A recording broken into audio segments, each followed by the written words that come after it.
Olá! No vídeo de hoje vamos falar um pouco de um tema riquíssimo que diz respeito à África, continente africano. Essa aula ela vai ser disposta em várias partes, né? O estudo de África é um estudo longo, né? Podemos estudar seus aspectos políticos, naturais, sociais. E essa primeira aula de África a gente vai começar analisando como ponto de partida a parte histórica para entender um pouco quem é a África hoje.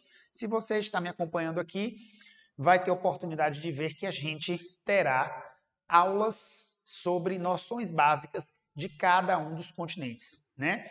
Nós temos uma aula para se referir quem são os continentes, onde estão localizados, uma aula para a América e hoje, eis que você tem acesso a uma aula sobre quem é o continente africano, esse continente tão importante. Vamos falar um pouquinho de África hoje. A África ela está disposta no mundo, né, no globo, fazendo a leste, tendo a leste o acesso com o Oceano Índico, a oeste o acesso com o Oceano Atlântico, ao norte o acesso e o contato com o Mar Mediterrâneo e em seguida o continente europeu e também que está ali próximo da África a seguir, logo após a Europa, à direita ou a leste de Europa, Ásia. Então a gente tem uma grande massa continental ali conectando Europa, Ásia e África praticamente. Nesse sentido, vamos tomar como ponto de partida 3 processos históricos super importantes que eu vou colocar aqui como processo 1, processo 2, processo 3. Isso aqui, eu garanto para você, é a coisa mais importante que você possa aprender, é um pré-requisito básico que você possa aprender sobre África, para você entender quem é a África, quem é a América, você entender um pouco sobre conceitos importantes, como o conceito de DIT, né? Ou de Divisão Internacional do Trabalho. O que é a DIT, né? A gente tem, com frequência, você pode se deparar com esse raciocínio, com essa sigla chamada de DIT, ou de Divisão Internacional do Trabalho. Quem criou esse raciocínio e essa sigla traz uma lógica de que sempre há regiões de mandar e regiões de fazer. Regiões de, né, que lideram a economia mundial e regiões que executam. E os processos históricos foram revelando ao longo do tempo, à medida que foi se desenrolando a história da humanidade, nós fomos percebendo essa disposição aí dos processos e uma alternância de potências econômicas também.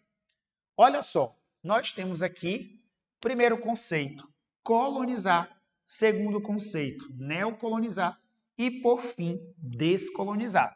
Olha que interessante. Quando você se deparar com o termo colonizar, lembre que esse processo faz referência aos séculos XV e XVI, onde a gente tem os países ibéricos dominando países da América Latina, ok? Quando eu falar a palavra ibéricos, é uma palavra que se refere simultaneamente a Portugal e Espanha. Esse é o ponto-chave, esse é o ponto central da coisa, tá? Ibéricos dominam a América Latina. Aí você pode me perguntar qual o sentido, Vinícius, de dizer isso numa aula sobre África, que até então a gente não tem aí, né? Você não me fez entender onde é que a África entra aqui. É que nessa relação entre potências coloniais, como Portugal e Espanha, e a América Latina, a gente vai ter aí, nestes séculos, a fluidez de pessoas oriundas do continente africano para serem escravizadas, né? O fluxo de imigrantes africanos enquanto trabalhadores, enquanto pessoas que vão ser escravizadas, formando aqui uma lógica do que nós podemos chamar também de comércio triangular, ou seja, uma relação entre a Europa, o velho mundo, que seria, em tese, quem detém, segundo eles, historicamente, a lógica da civilidade, a América Latina, que vai se dispor por longos períodos como, né, o novo mundo, colônia, e recebendo essa mão de obra africana. Então, nesse intervalo aí, quem é a África? A África é essa parte do mundo que concede essa fluidez de pessoas para serem exploradas, para serem escravizadas. Já na neocolonização, esse neo da ideia de novo, uma nova experiência colonizadora no século XIX. Qual a leitura importante disso aqui? Qual a leitura, a grande leitura inteligente quando você se depara com o século XIX? A leitura aqui importante é esse período, esse processo que Vinícius está se referindo, ele está se referindo a que contexto? A um contexto agora posterior à primeira Revolução Industrial. E aí muita coisa já mudou, porque agora os objetivos de uma nova experiência de colonização serão outros. As partes do mundo a serem colonizadas serão outros.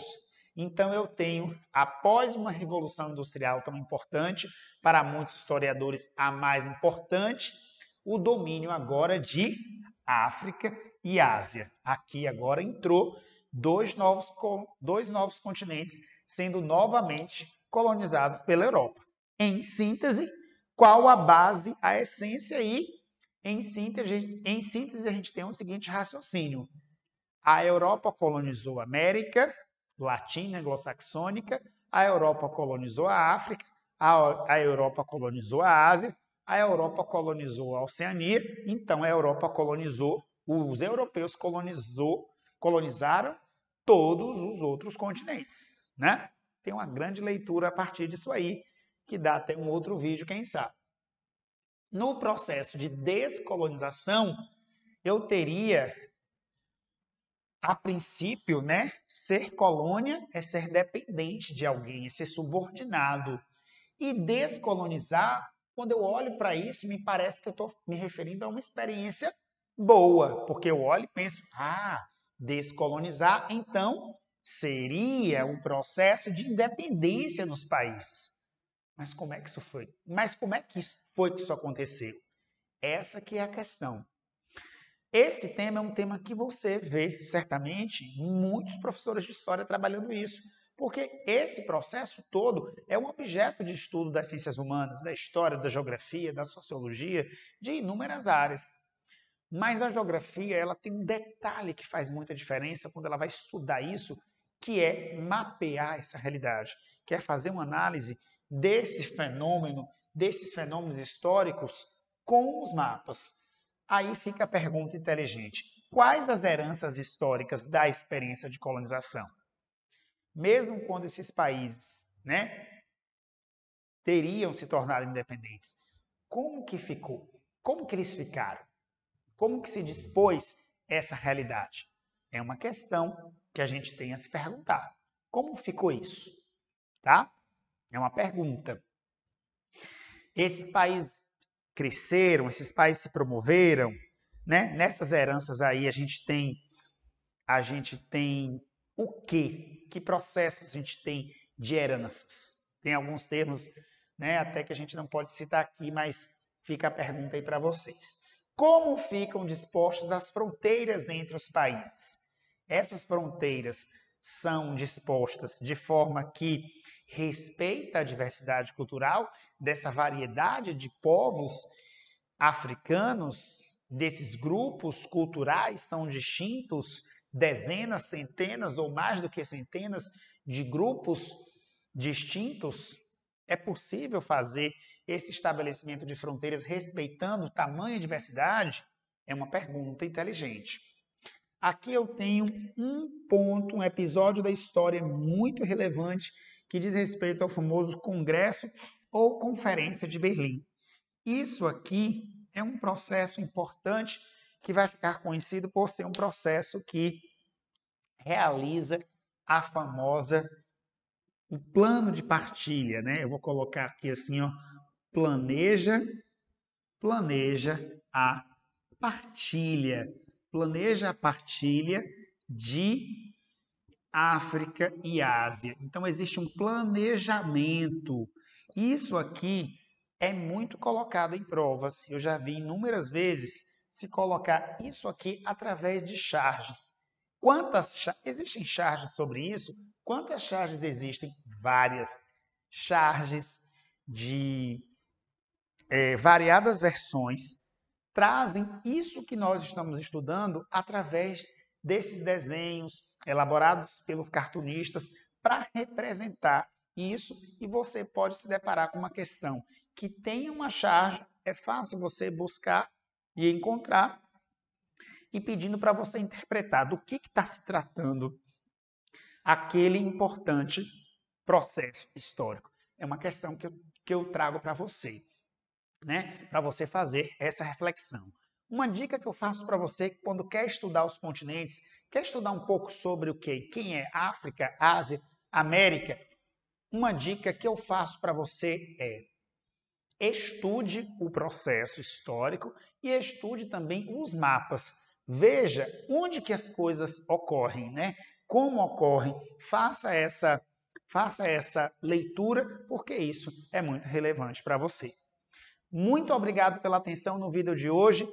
Um beijo grande. Espero que tenham gostado da nossa aula de hoje. Até o próximo encontro. Tchau, tchau.